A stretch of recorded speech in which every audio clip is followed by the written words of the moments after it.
പിണറായി വിജയൻ്റെ വീട്ടിൽ ED raid നടത്തുന്നതിന് പാർട്ടിക്കാർക്ക് എന്താണ് പ്രതിഷേധം? എന്താണ് ഈ പ്രതിഷേധം എന്ന് പറഞ്ഞാൽ അവർക്കറിയൂ. എന്തിനു വേണ്ടിയാണ് ഈ പ്രതിഷേധം? ഉപ്പ് തിന്നവനല്ലേ വെള്ളം കുടിക്കുള്ളൂ. അല്ലാത്തവന് പേടിക്കേണ്ട കാര്യമില്ലല്ലോ, പ്രതിഷേധം ചെയ്യേണ്ട കാര്യമില്ലല്ലോ.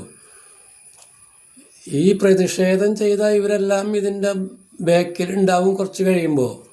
അപ്പോൾ ഇതിന് നിങ്ങൾ ഇപ്പോൾ ED അവിടെ റെയ്ഡ് നടത്തി അതിൻ്റെ എന്തെങ്കിലും തെളിവുകളും കാര്യങ്ങളും കിട്ടിക്കഴിഞ്ഞാൽ ഈ പ്രതിഷേധം ചെയ്യുന്നവർ എന്ത് ചെയ്യും? അപ്പോൾ ഇവരെന്താ പറയുക? അപ്പോൾ ഇവർക്ക് എന്തെങ്കിലും പറയാനുണ്ടാവുമോ? എന്താണ് ഇതിൻ്റെയൊക്കെ അടിസ്ഥാനമെന്ന് നിങ്ങൾ മനസ്സിലാക്കുക. പിണറായി വിജയൻ ഭരിച്ചിരുന്ന കാലത്ത് ആഭ്യന്തരവും സർവ്വതും മൂപ്പരാൻ കൈയടക്കിയിരുന്നത്. ഒരാൾക്കും മെനങ്ങാൻ പറ്റാത്തൊരു കണ്ടീഷനിൽ അദ്ദേഹം എല്ലാവരെയും ചുരുട്ടിക്കൂട്ടി ഒരു പന്താക്കി നിർത്തിയൊക്കെയായിരുന്നു. ഇപ്പം അതിൽ നിന്ന് മാറിയപ്പോൾ അതിന് പല തെറ്റുകളും കുറ്റങ്ങളും പലരും ചെയ്തിട്ടുണ്ടായിരിക്കാം. അപ്പോൾ അതൊക്കെ ഇന്ന് അതിനു വേണ്ടി പരിശ്രമിക്കുന്ന അന്നത്തെ ആളുകൾ ഇന്നതിന് രണ്ടാമതിന് ആവർത്തിച്ചതിൻ്റെ കാര്യങ്ങളൊക്കെ അറിയാൻ വേണ്ടി ചെയ്യണതാണ്. അപ്പോൾ ഇതിൽ സത്യമുണ്ടോ അല്ലെങ്കിൽ അത് മിഥ്യയാണോ എന്ന് അറിയണമെങ്കിൽ നമ്മളിത് അറിയണ്ടേ?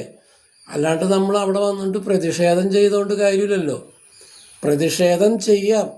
പിണറായി വിജയൻ ഇതിലൊന്നും പങ്കില്ലാത്ത ഒരാളാണെങ്കിൽ നിങ്ങൾക്ക് അന്ന് പ്രതിഷേധം ചെയ്യാം. അതിന് മര്യാദ. അപ്പോൾ ജനങ്ങൾക്കും അറിയാതെ ഇന്നിപ്പോൾ ഇത് അദ്ദേഹത്തിൻ്റെ വീട്ടിൽ വന്നു അവർ ED റെയ്ഡ് നടത്തിയാൽ എന്തെങ്കിലും കാര്യങ്ങൾ കിട്ടിയാലല്ലേ നമുക്ക് ഭയക്കണ്ടു.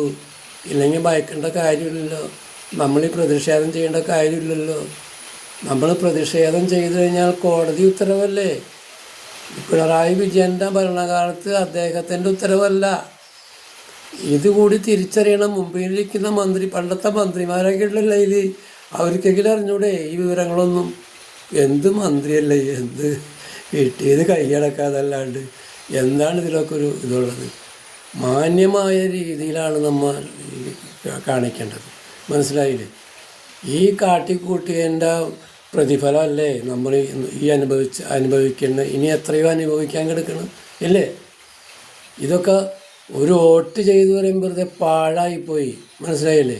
35 സീറ്റ് ഒരു കാരണവശാലും പ്രതീക്ഷിക്കാത്തൊരു കാര്യമാണ്. അറിയോ? മനുഷ്യനെ അത്രയും അതമ്പതിച്ചത് കൊണ്ടല്ലേ ജനം ഇങ്ങനെ ചെയ്തത്. നമ്മൾ പിന്നെ പാർട്ടിക്കാരിഞ്ഞ് എന്തായാലും പ്രതിഷേധമായാലും എന്തായാലും തോറ്റാലും ജയിച്ചാലും പാർട്ടിക്ക് വേണ്ടി വോട്ട് ചെയ്യണം. അവിടെ തെറ്റും ശരിയും നോക്കിയിട്ടല്ല, പാർട്ടി എന്നുള്ള ആ ചിഹ്നം കാണുമ്പോൾ ഉണ്ടാകുന്നൊരു ആവേശത്തിൽ വോട്ട് ചെയ്യുന്നതാണ്. തെറ്റും ശരിയും നോക്കിയാൽ പിണറായിക്ക് വോട്ട് ചെയ്യാൻ പറ്റുമോ? പറ്റില്ല. അതല്ലേ ജനം ഇത് കൊടുത്തത്. അത് നിങ്ങൾ മനസ്സിലാക്കിയിട്ട് പ്രവർത്തിക്കുക. പാർട്ടിക്ക് വേണ്ടി നല്ല കാര്യങ്ങളിലൂടെ നമുക്ക് വിജയിക്കാൻ കഴിയണം. അതാണ് പാർട്ടി. അല്ലാണ്ട് പാർട്ടിയിൽ ചോദ്യം ചെയ്തവരെ കൊന്നുകളയിലല്ല പാർട്ടിയുടെ മര്യാദ. വ്യക്തിസാക്ഷികളെ ഉണ്ടാക്കുന്നതല്ല അടിസ്ഥാനം. ഓക്കെ.